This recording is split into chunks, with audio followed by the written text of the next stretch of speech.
Gate खुला हुआ है, कोई वहां खड़ा रहे। अब वो बोले कि मैं दरवाजे पर खड़ा रहा, मैंने देखा जितने लोग जलसागाह में दाखिल हुए वह सब के सब इस किस्म के लोग थे, मिस्कीन थे या मालदार थे, उनकी बात मानी जाएगी क्योंकि वो दरवाजे पर खड़ा है, वह सबको देख रहा है। और सारे सच्चों के सरदार मुस्तफा कहते हैं कि कुम तो अला बाबिल जन्नत, यानी मैं जन्नत के दरवाजे पर खड़ा हुआ तो मैंने देखा फकान आम्मत मन दखल अल मसाकीन, तो मैंने देखा अक्सर लोग जो जन्नत में दाखिल हुए मिस्कीन किस्म के लोग थे, जिसे हम हकीर समझते हैं, जिसे हम दरवाजे से धक्के दे के भगा देते हैं। वो खुदा तरस गरीब जो मजदूरी करता है नमाज नहीं छोड़ता है, जो मजदूरी करता है तिलावत नहीं छोड़ता है, जो नमक रोटी खाता है मगर उनकी रात सजदों से रोशन होती है, ऐसे ही खुदा तरस गरीबों से जन्नत भरी हुई है। मुस्तफा फरमाते हैं, उसी किताब की एक दूसरी हदीस है, इत्तलातु फिल जन्ना, नबी कहते हैं मैंने जन्नत में झांक के देखा। जैसे मस्जिद चारों तरफ से घिरी है, दरवाजा बंद है, कोई खिड़की से झांक के देखे और वह स्टेटमेंट देके मैंने जन्नत, मैंने मस्जिद में झांक के देखा कौन कौन लोग नमाज पढ़ने आए हैं, तो जन्नत के मालिक मुस्तफा कहते हैं इत्तलातु फिल जन्ना, मैंने जन्नत में झांक के देखा, फराइतु अक्सरा अहले हल फुकरा, तो मैंने देखा कि अक्सर लोग जन्नत में जो है फकीर किस्म के लोग हैं। वह फकीर नहीं जो झोला टांग के मांगने आता है, वो भांग और चरस खाता और पीता है, शराब पीता है। अब दूसरों के घर में मैयत हो तो वो थाली और लोटा लेके आता है, खूब तोन भर के खाता है और खाना बांध के लेके जाता है और उस खाने को बेच के वो शराब पीता है, वो फकीर नहीं। यानी आप सुने होंगे शजरा शरीफ आप पढ़ें, उस शजरे में औलिया सालिहीन का नाम होता है, उसके नाम के साथ लिखा रहता है अल अब्दुल फकीर, यानी वह फकीर बंदा फला शेख फला शेख फला शेख फला शेख, यानी सारे वलियों के नाम के सामने फकीर लगा रहता है। ये भी एक फकीर है और वो भी फकीर है जो भीख मांगता है, यानी जो भीख मांगने वाला जो गरीब मजदूर है, भीख मांगता है जरूरतन, लेकिन सजदों से सीना आबाद है, पेशानी रोशन है, उनकी रात रोशन है और लोग उसे हकीर समझते हैं। वो जन्नतियों की अलामत है। जन्नती अक्सर गरीब मिलेंगे, जलसा कराने वाले गरीब, मस्जिद में नमाज पढ़ने वाले गरीब, आलिमों का झोला ढोने वाले गरीब, उनका हाथ चूमने वाले गरीब, पीर की खानकाह में झाड़ू लगाने वाले गरीब, पीर साहब का चेहरा देखने वाले गरीब। कोई अरबपति बहुत कम नजर आता कि पीर का पांव चूमे, उनकी पेशानी चूमे, अपने माँ बाप का पांव पे पेशानी को चूमे, उनकी खिदमत करे, आलिमों का अदब करे, मस्जिद में झाड़ू लगाए, ऐसा अरबपति बहुत कम नजर आता है। अगर कोई होता भी है तो 5% होता होगा।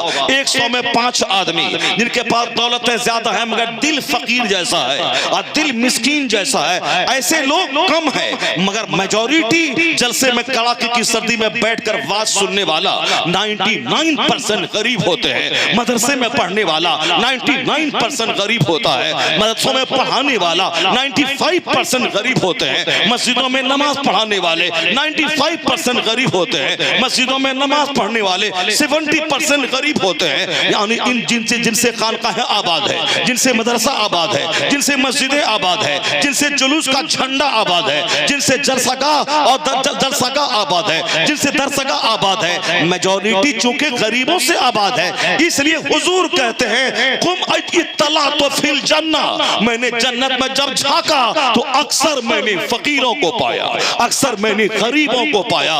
ए गरीब, दौलत करो ना मत रो, मेरे पास अच्छा मकान नहीं, मेरे पास ढेर जमीन नहीं, मेरे पास अच्छी गाड़ी नहीं, अगर तकवा है तेरे पास, अगर अल्लाह का डर है तेरे पास, अगर सजदा है तेरे पास, अगर आजिज़ी है तेरे पास, खाकसारी है तेरे पास, तो मुबारक हो, बशारत हो कि हुजूर ने कहा है अगर मालदार इबादत करके जन्नत चले भी जाएं तो उन मालदारों से 500 साल पहले गरीबों को अल्लाह जन्नत में जगह अता फरमाएगा।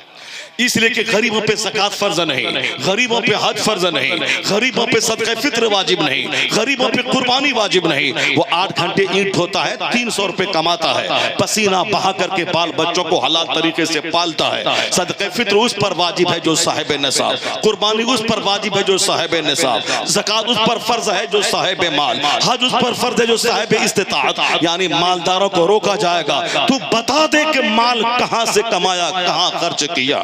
हुजूर फरमाते हैं ला तज़ूलु क़दमा अब्दिन हत्ता युसअला अन अर्बईन, जब तक के 4 चीजों का सवाल बंदे से हो नहीं जाए, बंदे का पांव अपनी जगह से 1 इंच हटेगा नहीं।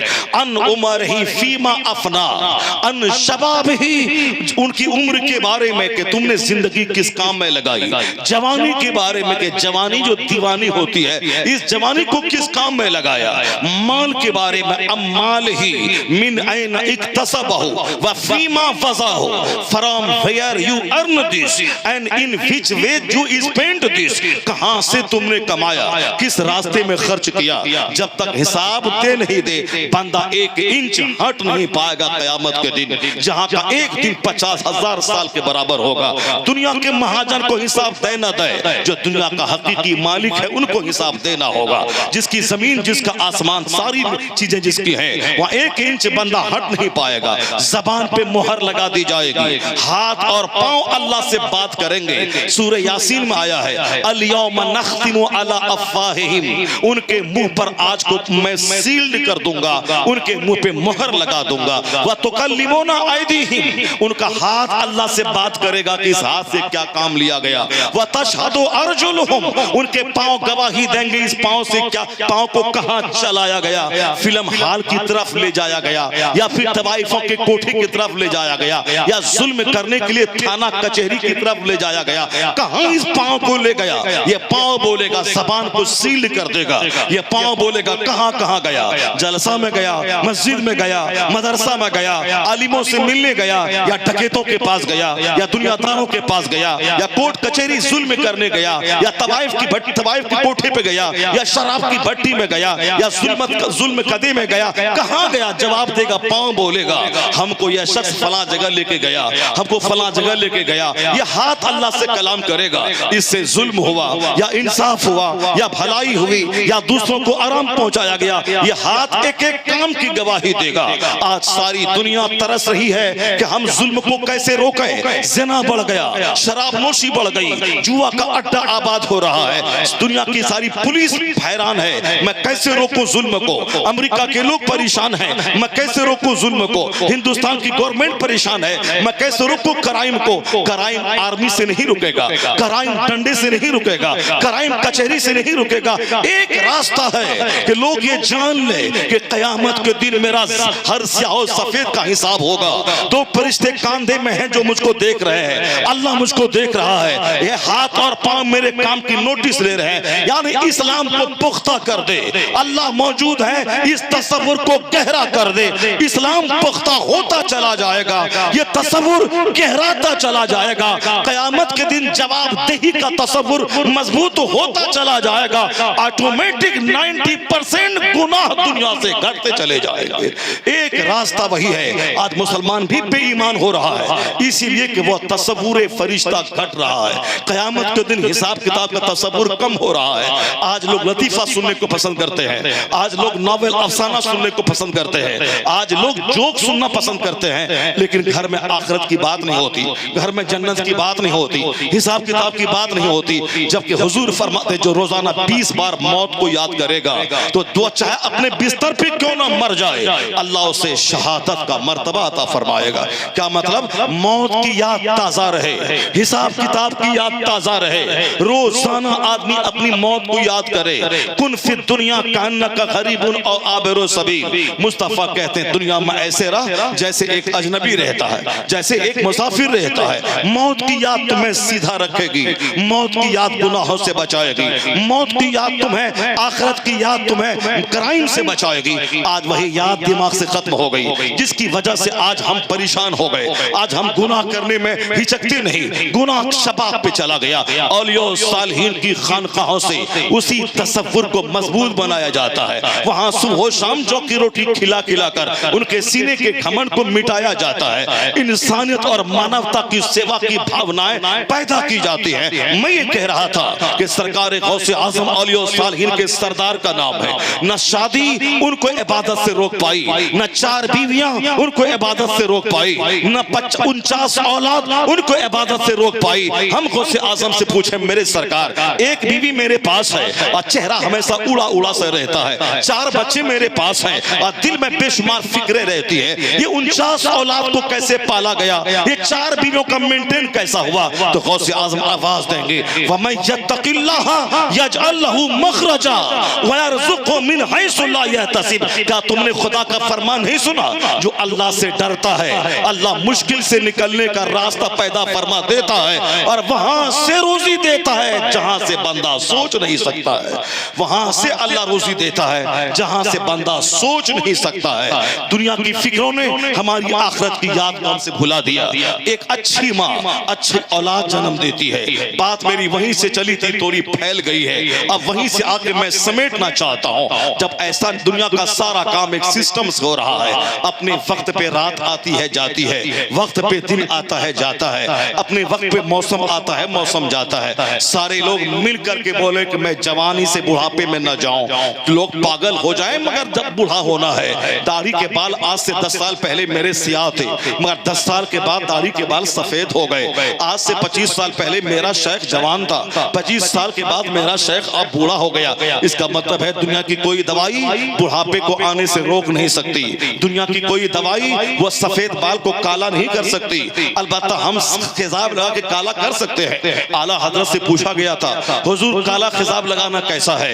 आपने कहा था कि वो हराम है और काला खिजाब कोई ना लगाए। अगर बाल की सफेदी बदलने का शौक है तो वह मेहंदी लगाया करे, हिना लगाया करे। हिना लगाना सुन्नत है, काला खिजाब लगाना हराम है। लेकिन आज लोग लगाते हैं ताकि अपने बुढ़ापे को छुपा दे।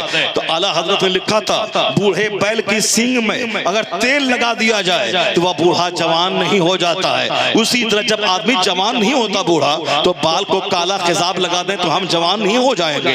यह रंग तो वक्ती तौर पर बदल जाएगा, लेकिन कमर को सीधी कैसे करेंगे, रगों को सीधी कैसे करेंगे? 70 साल का बूढ़ा वो काला खिजाब लगाने से 18 साल का जवान ना हो जाएगा। इसका मतलब यह निकला कि जवानी वक्त पे आएगी, वक्त पे जाएगी, बुढ़ापा आएगा और जाएगा। ये सारा काम दुनिया का सिस्टम से हो रहा है। मां नेक हो, औलाद का नेक होना तय है। बाप मुत्तकी हो, औलाद का मुत्तकी होना तय है। जब मां हो मुत्तकियों की सरदार मलका और बाप हो मुत्तकियों का सरदार, तो बेटा कैसा पैदा होता है? जैसे लीची के पेड़ से लीची, आम के पेड़ से आम, कटहल के पेड़ से कटहल, उसी तरह बाप हो अली जैसा और मां हो फातिमा जैसी, तो बेटा हसन पैदा होता है। बेटा शहीदों का सरदार हुसैन पैदा होता है। बाप हो सैयद मूसा जंगी दोस्त और मां हो उम्मुल खैर फातिमा, सर से लेके पांव तक गुनाहों से और बाप हो नेकी का पुतला, तो बेटा वलियों का सरदार अब्दुल कादिर जिलानी पैदा होता है। जब बाप हो सैयद गयासुद्दीन और मां हो आबिदा, तो बेटा मोइनुद्दीन अजमेरी पैदा होता है। जब बाप हो हुजूर सैयद अहमद अली बुखारवी और मां हो सैयदा जुलेखा, तो बेटा महबूब इलाही निजामुद्दीन औलिया देहलवी पैदा होता है। जब बाप हो मुफ्ती नकी अली खां और मां हो आबिदा, बेटा अहमद रजा खां पैदा होता है। जब दादा हो मुफ्ती आजम हिंद जैसा, मुफ्ती आजम हिंद जैसा नाना और हुज्जतुल इस्लाम जैसा दादा, और बाप मुफस्सिर आजम हिंद और मां सारे जेवरात को गिरवी रखकर मदरसा मंजर इस्लाम के मुदर्रिसिन की तनख्वाह दिलाने वाली, जब मां इसी परहेजगार, बाप ऐसा नेक, उसी कोख से जो बच्चा पैदा होता है वही बच्चा ताजुल शरिया अख्तर रजा खां अजहरी पैदा होता है। यानी जब तकबीर सरदार हो और मां मुत्तकिया हो, तो औलाद का नेक होना तय होता है। ऐसा नहीं कि मैं रहूं गुटखा खोर और मेरा बेटा हो जाए तहज्जुद गुजार। ऐसा नहीं कि मैं हूं नमाज छोड़ने वाला और मेरा बेटा हो जाए तहज्जुद गुजार। नहीं नहीं, आने वाली नस्लों को संभालने के लिए अभी सच्ची तौबा करके नेक बनना पड़ेगा। आने वाली नस्लों को तहज्जुद गुजार देखने के लिए अभी से नेकी और तकवा को अपनी जिंदगी में दाखिल करना होगा। यू टर्न लेना होगा, सच्ची तौबा करनी होगी। आने वाले दिनों में समाज लुच्चों से ना भर जाए, डकैतों से ना भर जाए, आवारों से ना भर जाए, जानियों से ना भर जाए। उसके लिए अभी से तैयार करनी पड़ेगी। मैं कोई दरख्त लगाता हूं आज आम का और 10 साल के बाद लोग उसका फल खाते हैं। मैं नारियल का पेड़ आज लगाता हूं, 10 साल के बाद लोग फल खाते हैं। उसी तरह जो औलाद मैं समाज को दे रहा हूं, ऐसा नहीं कि मैं लुच्चा समाज को दे दूं, मैं रिश्वतखोर समाज को दे दूं, मैं हरामखोर समाज को दे दूं। आज मेरे बच्चे जोकरों की तरह बाल रखने लगे, माँ बाप नहीं बोलते। आज मेरे बच्चे नए कपड़े जोकरों की तरह साहब वो एक्सीडेंटल पैंट पहनने लगे, हमारे माँ बाप उसको नहीं बोलते। मेरे बच्चे दिन रात मोबाइल चला चला कर अपनी जवानी में आग लगाने वाले बन गए। हमने अपने बच्चों को नहीं बताया कि इसका अंजाम क्या होता है। मैंने नशे में गुस्से में मैंने कीमती स्मार्ट मोबाइल बच्चे को दे दिया। अब वह तकरीर सुनेंगे 1 मिनट, अब उसमें डांस देखेंगे 50 मिनट, वो नाच सुनेंगे 5 मिनट, उसमें गंदी तस्वीरें देखेंगे 5 घंटे।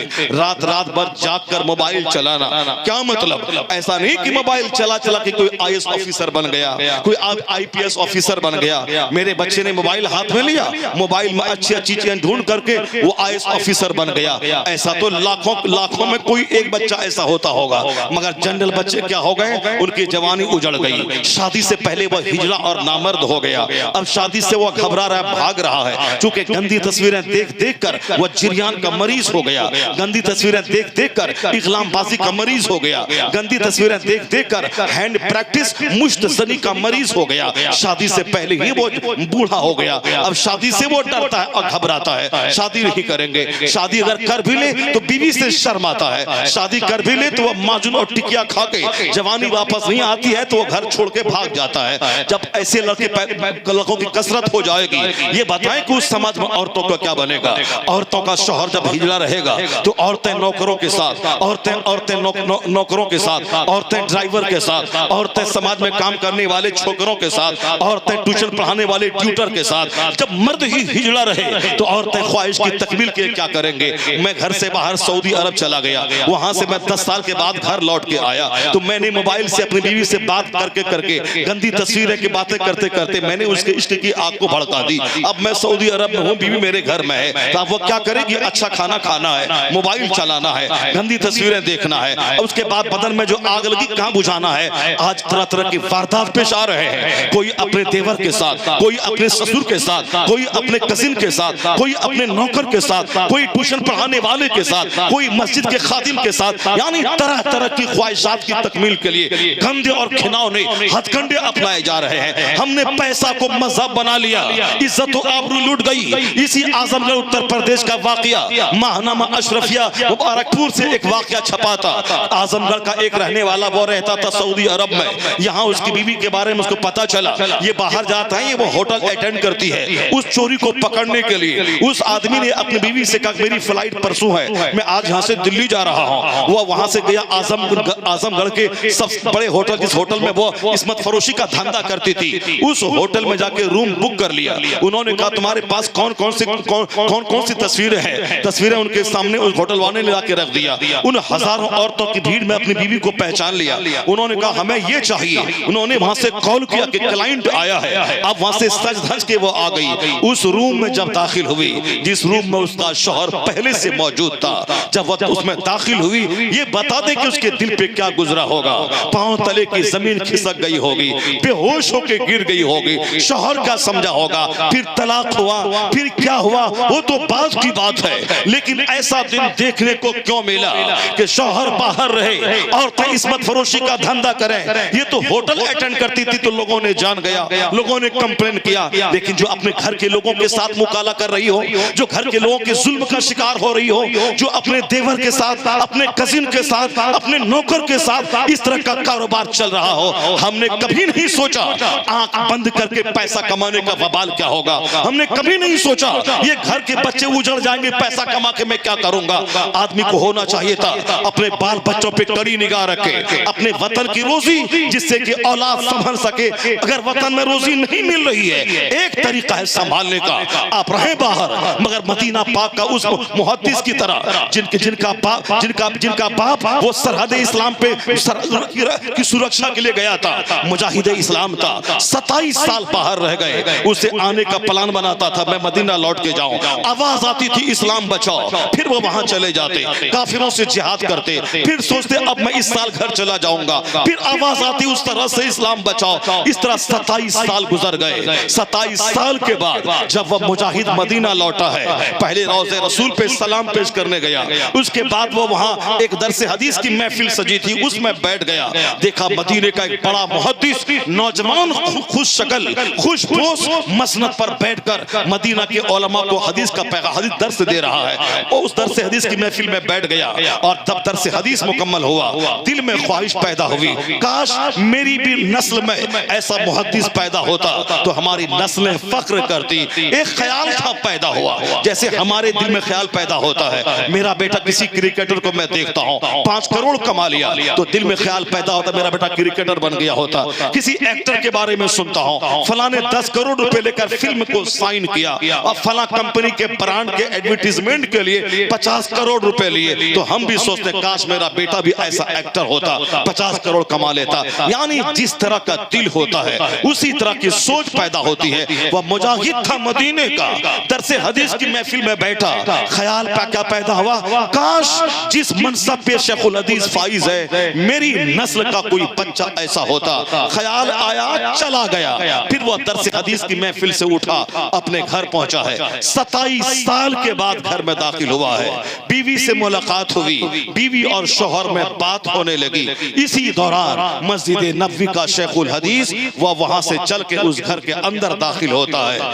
जिसके अपने बेटे होने की तमन्ना किया था उनको जब अपने घर में घुसते हुए देखा, वह मस्जिद वह मुजाहिद वो इस्लाम का सिपाही वो कहने लगा उनसे कि आप बगैर इजाजत के मेरे घर में क्यों दाखिल हुए। और वो शेखुल हदीस मदीने का मस्जिद नबवी का कहने लगे ये तो मेरा घर है, मैं अपनी माँ के पास आ रहा हूँ, आप मेरे घर में कहां से आ गए, आप मेरे घर में कहां से दाखिल हो गए। अब दोनों में तकरार होने लगी। यहां से पता चला चाहे भले ही आपका कोई पीर क्यों ना हो, अगर वो खिलाफे शरा काम घर में करे तो मुरीद को पूरा हक हासिल है, उसकी नोटिस ले, उसकी खबर ले कि आप मेरे पीर हैं, आप मेरे घर में बगैर इजाजत के कैसे घुस गए, मेरी जवान बेटी से कैसे पांव दबाने लगे, औरतों की भीड़ लगा के कैसे उनका चेहरा देखकर अपनी नजरों को आप सेकने लगे। यही था, यही इस्लाम का कानून है। पैगंबर आज़म अलैहिस्सलाम ने औरतों से बैअत ली। सैयदा आयशा फरमाती हैं मैंने कभी नहीं देखा कि हुजूर ने किसी औरत का हाथ पकड़ के बैअत किया हो। आका अलैहिस्सलाम से बैअत की मदीना की खवातीन ने, लेकिन हाथ पकड़ के नहीं, बगैर हाथ पकड़े।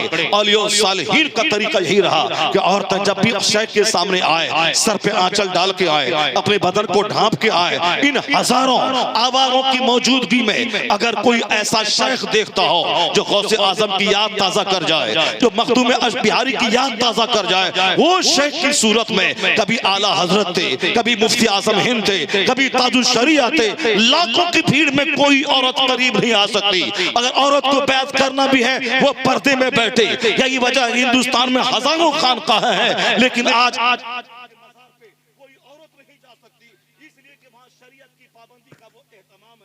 सरकार आला हज़रत फाज़िल बरेलवी के यहाँ जो तालीम उन्होंने दी है, न औरतों का हाथ पकड़ के बैत हो, न सामने बेपर्दा बैठा के बैत हो। आज उनकी कब्र पे भी औरतें बेपर्दा नहीं जाती, कब्र पे हाजिरी नहीं देती, और हाजिरी होती भी तो वहां से बहुत दूर पर्दे के पास रहकर वो वहां सलाम करती हैं, बाजार के करीब नहीं जा सकती है। वो सारे लोग जो औरतों में बैठ करके बैत का खेल करते हैं और तमाशा करते हैं, उनके सर पे हाथ रख के दुआएं देते हैं, जवान लड़कियों के सरों पे हाथ देना ये तमाशा है। पीरी मुरीदी के नाम पे या पेट पालने का और गुनाह करने का उन्होंने एक जरिया बना लिया है। याद रखें मदीने का वो मुजाहिद जो सरहद से लौट के 27 साल के बाद आया है, जिनके जिस शेख को देखकर सोचा था काश के मेरा बेटा होता, अब वह शेख अगर अंदर घुसा है उसे तो खूब इस्तेमाल करना चाहिए था। आप मेरे घर में घुस गए, मेरे घर में आ गए, नहीं, शरीयत का कानून है कि आप बगैर इजाजत के मेरे घर में दाखिल कैसे हो गए। अब वह मदीने का शेखुल हदीस कहता है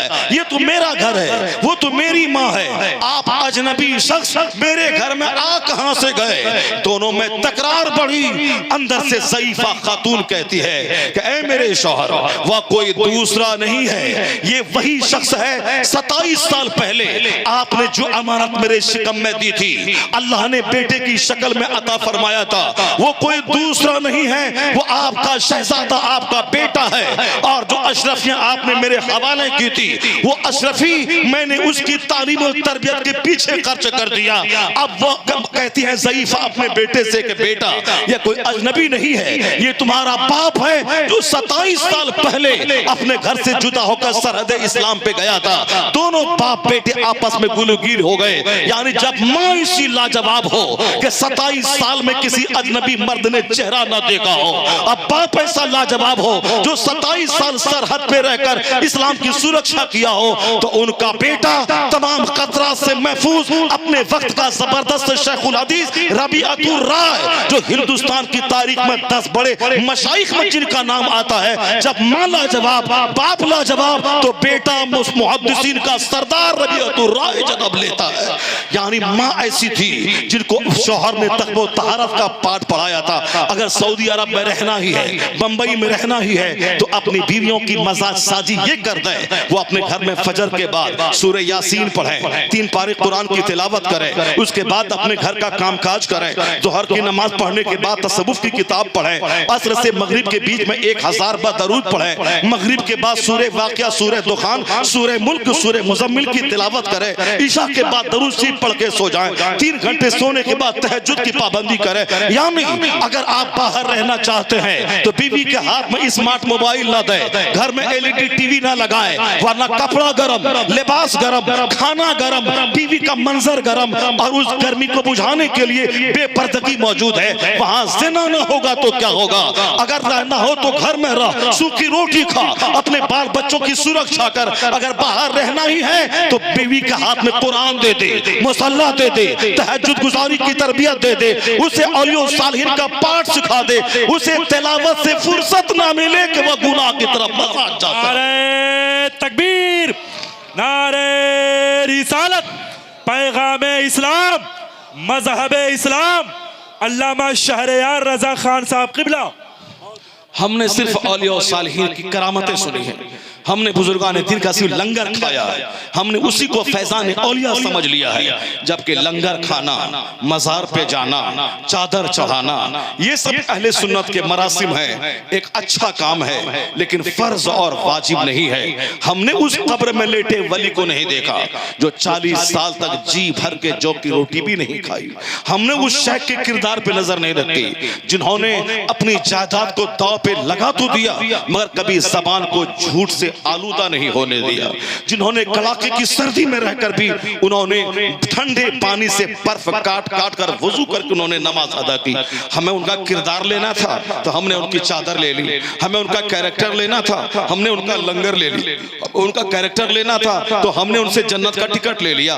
पीर वो है जिसे देखो तो खुदा याद आ जाए, जिनके पास रहो तो सुन्नतों पे चलने का जज्बा पैदा हो जाए। नमाज पंजगाना पढ़ना फर्ज आजम है, उसका छोड़ना गुनाह कबीरा है, गुनाह आजम है। ज़िना करना हराम है, उससे बड़ा गुनाह है नमाज पंजगाना छोड़ना।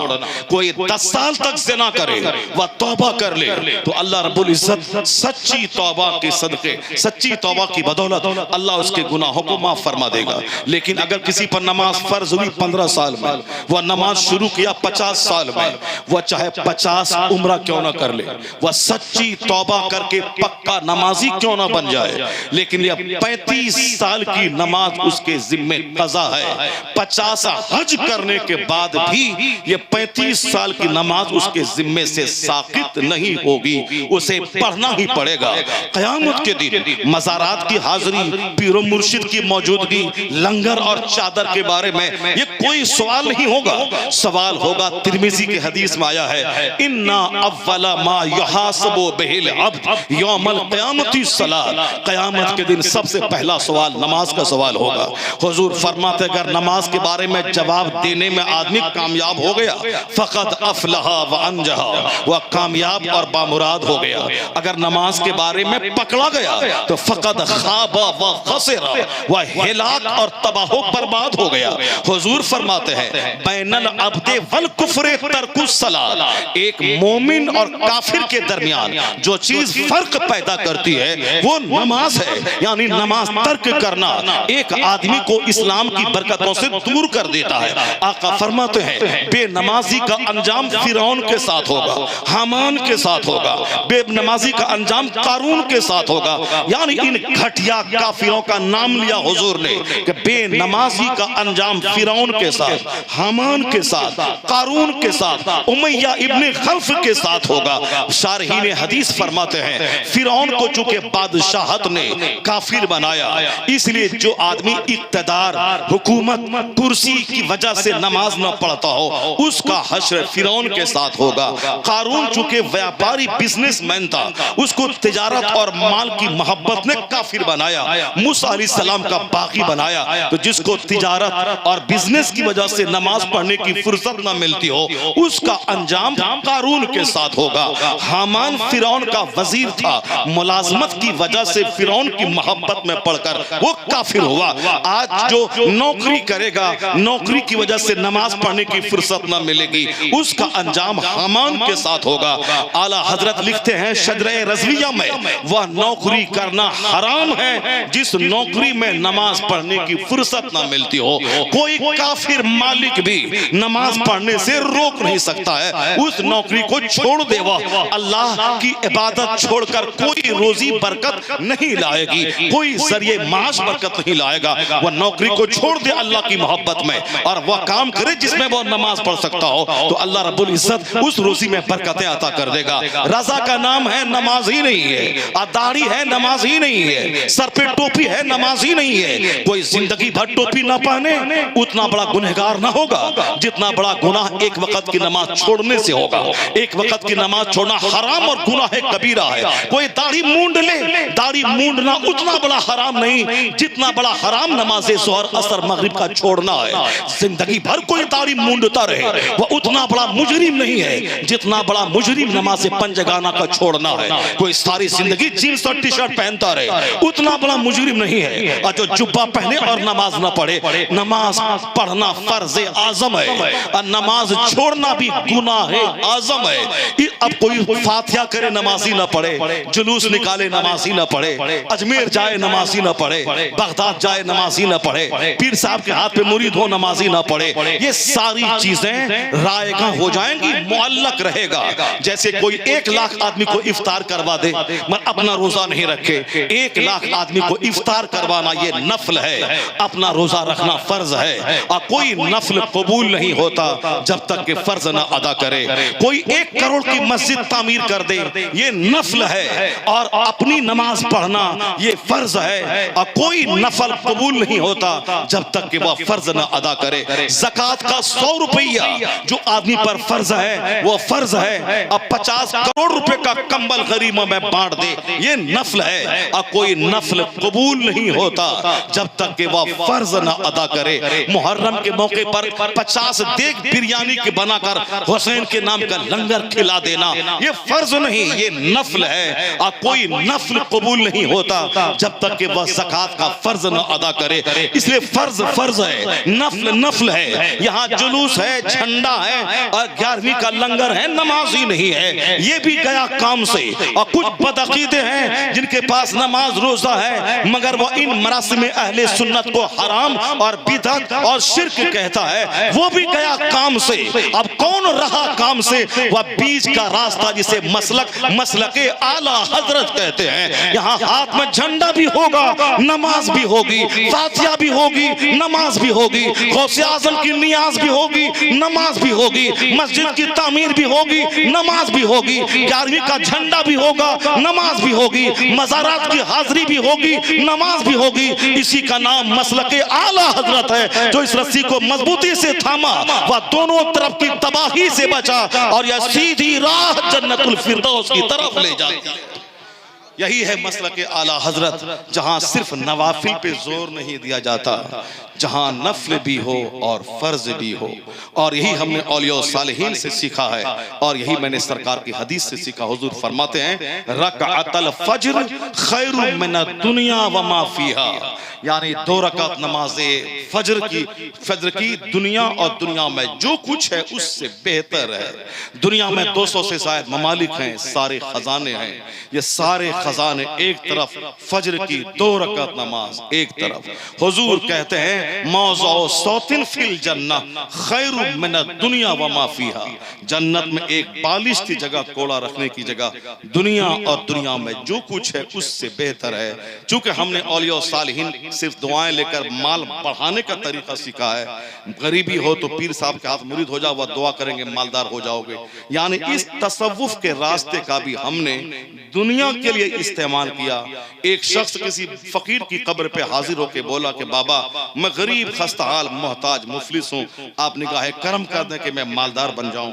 जैसे कि अजमेर जाने वाला 50 लाख आदमी में से यह समझ ले कि 49,99,999 आदमी वही होता है जिसको बेटा चाहिए, बेटी चाहिए, मकान चाहिए, इलेक्शन में जीत चाहिए। यही अजमेर में भीड़ लग रही। लोग कहते हैं सुन्नी बढ़ रहा है, वो सुन्नियों की भीड़ नहीं है, वह दुनियादारों की भीड़ है जिनको माल मता, बेटा बेटी, दामाद, नौकरी चाहिए। यही लोग वहां जाते हैं। कौन है 50 लाख में जो वहां जाके बोले बाबा तहज्जुद पढ़ने का शौक मिल जाए, आखिरत की तैयारी का जज्बा मिल जाए, नमाज पंजगाना कज़ा ना हो वो रुझान, वो टेंडेंसी मिल जाए, कुछ मिले ना मिले बस आखिरत की फिक्र मिल जाए, वो तो करोड़ों में कोई जाता है। ये दुनियादार किस्म के लोग मुरीद भी अगर होते हैं तो पीर साहब दुआ दे देंगे मैं मालदार बन जाऊंगा। और अगर कोई बोले कि फला पीर है गोपालगंज में जिनके दुआ से हमको कार हो गई 10 लाख की, वो अपने पीर को छोड़ेगा, वो वहां चला जाएगा उनके पास कि ये हमको दुआ दे देंगे हमको कार हो जाएगी। वहां 2-4 महीना इंतजार करेगा, अगर कार नहीं मिली और कोई बोला अरे वो बिहार के पूर्णिया में एक पीर साहब हैं जो दुआ दिए थे तो उनका मुरीद 10 बीघा जमीन खरीद लिया,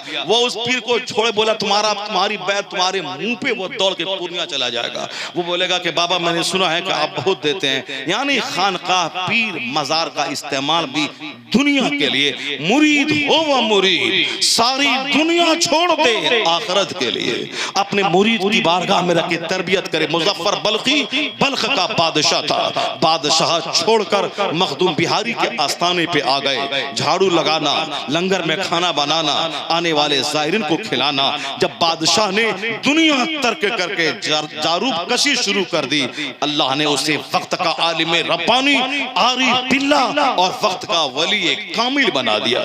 हुजूर मखदूम अशरफ जहांगीर सिमनानी 14-15 साल की उम्र में बादशाह बने। उन्होंने बादशाह त्याग कर अलाउल हक पंडवी की बारगाह में आ गए। वहां आ गए फकीर बनकर, तो बादशाह बनने के बाद वो मकाम न मिला जो मिला उस मकाम उस फकीर को अल्लाह ने अता फरमाया। सदियां गुजर गई, मखदूम के आस्थाने पे आज भी लाखों हाजतमंदों की भीड़ लगी होती है। जो जमीन माल की खातिर जीता, बस आखिरी पॉइंट वही जहां से मैंने तकरीर का आगाज किया था। क्यों 800 साल गुजर जाने के बाद गौस का नाम जिंदा है, ख्वाजा का नाम जिंदा है। गौसे आजम ने वतन छोड़ा अल्लाह के लिए, रात की नींद कुर्बान की अल्लाह के लिए, उन्होंने सारी ख्वाहिशात को पांव करके दफन किया अल्लाह के लिए, दीन को जिंदगी दी अल्लाह के लिए। तो अल्लाह ने उसे बगदाद से उठाया और शोहरत के आसमान पे पहुंचा दिया कि अब्दुल कादिर तुमने दीन जिंदा किया है, अब तेरा नाम जिंदा रहेगा, क़यामत तक जिंदा रहेगा। वलियों की सरदारी अल्लाह ने अता कर दी। गरीब नवाज पैदा हुए ईरान में, ईरान छोड़ा अल्लाह के लिए, रात की नींद कुर्बान की अल्लाह के लिए, सारी ख्वाहिशात को मार दिया अल्लाह के लिए। एक ही तलब थी, कैसे हिंदुस्तान के बुतखाने में इस्लाम फैले, कैसे यहाँ के काफिर कलमा पढ़ें, कैसे यहाँ के फासिक व फाजिर नेक बन जाए। सारी जिंदगी यही जुनून दिमाग में रहा। 90 लाख काफिरों को ईमान दे के दुनिया से जब जाने लगे, अल्लाह ने मोइनुद्दीन को अजमेर से उठाया, शोहरत के आसमान पे पहुंचाया। तू वतन छोड़ा मेरे लिए, रात की नींद कुर्बान की मेरे लिए, अब तुझे मरने नहीं देंगे, करोड़ों दिलों में तेरा नाम जिंदा रहेगा। अब आज गरीब नवाज का नाम जिंदा है। आज से 100 साल पहले हिंदुस्तान में एक तहरीक उठी थी, मुस्तफा की मोहब्बत को छीनने की तहरीक, औलिया और सालिहीन के मरासिम को मिटाने की तहरीक। उस तहरीक के असर में लोग आ रहे थे, मुस्तफा की मोहब्बत निकल रही थी। बरेली के इमाम अहमद रजा खान ने अब एक जमींदार जागीरदार का बेटा सारी ख्वाहिशात को पांव पे दफन कर दिया। 14 साल में आलिम फाजिल मुफ्ती कारी सब बन गए। हाथ में कलम लिया, 1000 के करीब किताबें लिखी। जहां जहां से बदअकीदगी फैल रही थी उसका ताक़ुब और पीछा किया, उनकी कमर तोड़ दी, अहले सुन्नत का चेहरा चमकाया, मुस्तफा की मोहब्बत का जाम आशिकों को पिलाया। जब हिंदुस्तान के मुसलमानों ने देखा कि मेरा बाप है फला मगर मेरा ईमान बचाता है अहमद रजा का, मेरा पीर है फुलवारी का, ईमान बचाता है अहमद रजा, मेरा पीर है गुलबर्गा का, ईमान बचाता है अहमद रजा, तो पीर चाहे जिसका भी हो सबने बैक जबान कहा मेरा पीर कोई हो सुन्नियों का इमाम इमाम अहमद रजा का है। अल्लाह ने उस दीन के काम करने वाले को बरेली से उठाया, वो शोहरत के आसमान पे पहुंचाया। आज अमेरिका में रजा रजा, हॉलैंड में रजा रजा, मलेशिया में रजा रजा, हिंदुस्तान की सारी यूनिवर्सिटी में रजा रजा। ऐसा लगता है कि वादी रजा की कोहे हिमालय रजा का है, जिस सम तो देखिए वो इलाका। तकबीर, नारे रिसालत, अल्लाह मसलके आला हजरत, फैजाने आला हजरत, एहसाने आला हजरत। A man who dedicates his life for the sake of Allah, जो अपना जीवन अल्लाह के लिए सुपुर्द कर देता है, अल्लाह के लिए डेडिकेट वक्फ कर देता है, अल्लाह गिव्स हिम नेम, अल्लाह गिव्स हिम फेम, अल्लाह गिव्स हिम पॉपुलैरिटी, अल्लाह उसे शोहरत देता है, मकबूलियत देता है, इज्जत देता है। जो जिया रब के लिए, जो मरा रब के लिए, अपना बेटा उसके पास नहीं रहे, अल्लाह करोड़ों बेटों में उनकी मोहब्बत डाल देता है। जो जिया बेटे के लिए, मरा बेटे के लिए, जो जिया जमीन मकान के लिए, मरा जमीन मकान की फिक्र में, तो उनका अपना बेटा बाप के मरने के बाद जमीन के बंटवारे में लग जाता है। बाप की कब्र पे आज क्या होता है, बादशाहों की कब्र पे कुत्ते चल रहे हैं, जानवर पेशाब कर रहा है, उनके सन्नाटे और वीराने का आलम है। लेकिन जो फकीर जिया रब के लिए, मरा रब के लिए, उनकी कब्र पे कुत्ते नहीं चढ़ते, उनकी कब्र पे करोड़ों गुलाम हाजिरी देते हैं। गुलाब चढ़ता है, अत्र छिड़का जाता है, गुलाब पाशी की जाती है, चादरें चढ़ती हैं, ताकि दुनिया वाला जान ले जो जमीन मकान सोना चांदी बाल बच्चे के लिए ही मरता हो, उन्हीं का बच्चा दगा दे जाता है। उनका बच्चा बाप के लिए दुआए मगफिरत नहीं करता है। उनका बच्चा जिंदगी में बाप की छाती पर बैठकर बाप से ही पैसा डिमांड करता है कि फला बाप मरा, 100 बीघा जमीन छोड़ा, तुम मेरे लिए क्या छोड़ के मर रहा है। यानी जमीन भी छोड़ो और औलाद की नाफरमानी का तमाशा भी देखो। और जो जीता है रब के लिए, जो मरता है रब के लिए, अपनी औलाद के दिल में अल्लाह का डर बिठा देता है। वो क्या किराए के मकान में बच्चे को छोड़ के मर जाए, उनका बेटा बाप की कब्र पे रात में जाकर क्या कहता है, इलाही मेरे बाप ने जमीन और मकान नहीं दिया है, अलबत्ता इसने ईमान की दौलत दिया है। इलाही मेरे बाप को तू बख्श दे, मेरे बाप की मगफरत फरमा दे। नाफरमान बेटा जमीन छोड़ के आप मरे, वो आपको बेईमान कह के गाली देगा, और दीनदार बेटा छोड़ के मरे तो कोई फासिया ना पड़े, वह बेटा दुआए मगफरत करता है, हाथ उठा के दुआ करता है। तो जिस तरह जिंदगी में बाप की दुआ औलाद के हक में कबूल होती है, बादे विसाल औलाद की दुआ वालिदैन के हक में कबूल होती है। अल्लाह तबारक व तआला हमको और आपको सबों को औलिया और सालिहीन के नक्शे कदम की पैरवी की तौफीक अता फरमाए। जो औलिया और सालिहीन ने हमें सिखाया है, जो अपनी जिंदगी से दर्स दिया है, उस नक्शे कदम की पैरवी की तौफीक अता फरमाए। सच्ची तौबा करके नमाज़े पंजगाना पाबंदी से पढ़ने की तौफीक अता फरमाए। वरना इतना तो जरूर आपने जान ही लिया कि कोई मिलाद फातिहा क़याम 12वीं का जुलूस और झंडा ये सब फर्ज वाजिब नहीं है, अलबत्ता मुस्तहब है, मसनून है, अच्छा है, सुन्नियत बचाने के लिए एक शानदार जरिया है, अच्छा काम है। लेकिन क़यामत के दिन ये सब बातें नेकियां बाद में सबसे पहला सवाल नमाज का होगा, और ये सारी नेकियां नमाज के साथ मिल करके उनके दर्जात को बढ़ा देंगी। लेकिन अगर ये न फर्ज नहीं है और सिर्फ मिलाद फातिहा और झंडा है, ये नफल व बगैर पर्क वाली नेकी है, वो नेकी उड़ेगी नहीं जब तक कि उसमें फर्ज का पर न लग जाए। इतना जरूर रखें कि फराइज व वाजिबात से हट के कोई भी नफल काम करें वो नेकी मुअल्लक रहती है। जब तक कि फर्ज ना अदा करे। इसलिए मसलक के आला हजरत का सबसे बड़ा पैगाम फरमाते हैं आला हजरत कि बेनमाजी तो सिर्फ देखने ढांचे का आदमी है, वह भी बेनमाजी नहीं है। जो कि नमाज मुतलकन नहीं पढ़ता है वह भी बेनमाजी है, जो एक वक्त की नमाज जानबूझ के छोड़ देता है। अल्लाह समद। आला हजरत फरमाते हैं कि कोई रोजा कबूल ना होगा जब तक कि पिछला रमजान के रोजे की कज़ा ना अदा कर दे। इसे 25 साल की नमाज अगर कज़ा हो, उन कज़ा नमाजों का हिसाब लगा करके नमाज पंजगाना के साथ उसको पढ़ना पड़ेगा। अगर वह 10 साल पढ़ता रहा हर नमाज के साथ एक एक कज़ा, तो पिछले 10 साल की कज़ा नमाज अदा हो जाएगी। और कहा गया है कि सच्ची तौबा करके पिछली कज़ा अदा करने के लिए कोई ठान ले, मैं 25 साल की नमाज कज़ा है, मैं पढ़ूंगा 25 साल तक, जोहर के पहले जोहर पढ़ लूँ, असर से पहले एक असर पढ़ लूँ, या दो दो नमाज पढ़ लूँ, तो 1 साल में 2 साल की नमाज कज़ा अदा हो जाए। या तय करके वह पढ़ना शुरू कर दे, 2 ही दिन के बाद अगर वह मर गया, चूंकि इरादा उसका था कि मैं सारी नमाज अदा करूंगा, हुस्ने नियत की बुनियाद पर अल्लाह के फजल से उम्मीद है कि अल्लाह उसको माफ फरमा देगा। इसलिए नियत बड़ी चीज है और औलिया सालिहीन के नक्शे कदम की पैरवी बड़ी चीज है। अल्लाह तबारक व तआला हमको और आपको सबों को नेक बनने की तौफीक अता फरमाए। दुनिया मिले ना मिले, अल्लाह हम सबों को जन्नतुल फिरदौस अता फरमाए। दुनिया के मकान दुकान का जुनून हटा करके जन्नत की तड़प का जुनून अल्लाह अता फरमा दे। अल्लाह औलिया सालिहीन के फैजान से हम सबों को माला माल फरमाए। 1 घंटा हो गया अल्हम्दुलिल्लाह।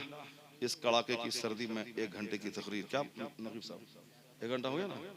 हाँ चलिए 2 घंटे के करीब हो गई तकरीर, मगर पता ही नहीं चला। मैं तो बोला, मुझको ठंडी लग रही थी, हजरत के बगल में बैठा तो गर्मी लगने लगी, और उसके बाद यहाँ बैठ के तकरीर शुरू किया तो दीन इस्लाम के बाद की गर्मी लगने लगी, और अंदर में बनियान खोल के देखें तो उसमें पसीना आ गया है। तो हमको तो पसीना आ गया, हम तो बोल रहे हैं और बोल देंगे 2 घंटा, लेकिन आपको सर्द हवा लग रही है। तो महानता मेरी नहीं, महानता आपकी, का आप कड़ाके की सर्दी में झुलस के भी गुफ्तगू को आपने सुन लिया है। सुभान अल्लाह। अल्लाह ताला आपकी इस नेकी को कबूल फरमाए। कल से ही आप सबों को नमाज पढ़ने की तौफीक अता फरमा दे। अगर मेरी 2 घंटे की तकरीर आपने दिल से सुनी है तो मुझको उम्मीद है कि कल से जरूर नमाज पढ़ेंगे। नमाज पढ़ने में कितना टाइम लगता है? 5 मिनट, 10 मिनट, फजर में 10 मिनट, जोहर में 15 मिनट, असर में 7 मिनट, मगरिब में 10 मिनट, ईशा में 15 से 20 मिनट। अब पेट के लिए 12 घंटा दुकान में, पेट के लिए 8 घंटा साहब खेत खलियान में, पेट के लिए 5 घंटे स्कूल में, यानी पेट के लिए 5 घंटा 10 घंटा सफर करना है। पटना से फ्लाइट लेनी है तो बिल्कुल 3 बजे भोर ही घर से निकल गए, बारिश हो तूफान हो, लेकिन जन्नत जाना है तो उसके लिए हम घर से बाहर नहीं निकलते। जाड़े में नमाजी घट गए, 2 बूढ़ा नमाज पढ़ता है, इमाम और मौज़िन। गर्मी में 10 नमाजी आ जाता है, जाड़े में वो भी नमाज खत्म है, नमाजी खत्म है। सफर तो कड़ाके की सर्दी में, बारिश हो मगर फसल लगेगी, तूफान आए सफर होगा, मगर वो नमाज सस्ती चीज है, मौका मिले तो पढ़ लिया, नहीं मिले तो नहीं पढ़ा। तो ऐसा मत पूछो कि अल्लाह से कि अल्लाह मुझको कितना चाह रहा है। बुजुर्गों ने कहा अपने दिल से पूछ के तू अल्लाह को कितना चाह रहा है। आज जिन अजाब में हम मुब्तला हैं, ये सिर्फ हमारे अपने किरदार की सजा है। ऐसा नहीं कि मोदी और अमित शाह हमारा क्या बिगाड़ पाएगा, कोई कुछ नहीं बिगाड़ पाएगा।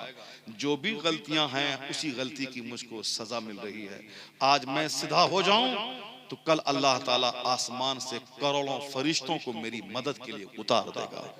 नजर हो ख्वाजाए कौनो मका पे करनिसार, अब भी तो हो सकती है नाजिल रहमते परवरदिगार। अब भी की मोहम्मद से वफा तूने तो हम तेरे हैं, ये जहां चीज है क्या लौहो कलम तेरे। दोनों जहान की नेमतें मुस्तफ़ा की गुलामी से वाबस्ता हैं।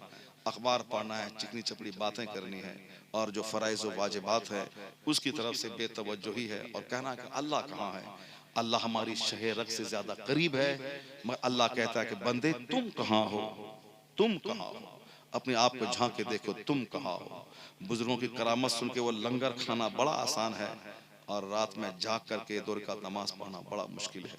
तो जो आसान काम है वो सब मजनू करता है, लैला के यहाँ हलवा खाता है, और जब गोश्त की बारी आती है सब भाग जाता है। इसलिए आसान काम मत करें, बल्कि मजबूत काम करें, पुख्ता काम करें। बाल बच्चे संवर जाएंगे अगर आप संवर गए, बाल बच्चे बिगड़ जाएंगे, आप बिगड़ गए। अल्लाह तबारक व तआला हम सबों को गौसे आज़म के मुरीदों में कबूल फरमाए, कब्र में, हश्र में, जन्नत में, हर जगहों पे कादरी झंडा नसीब फरमाए। और हर वक्त ये दुआ करते रहें, कादरी कर, कादरी रख, कादरियों में उठा, कदर अब्दुल कादर कुदरत नुमा के वास्ते। व आखिर दावाना अनिल हम्दुलिल्लाहि रब्बिल आलमीन।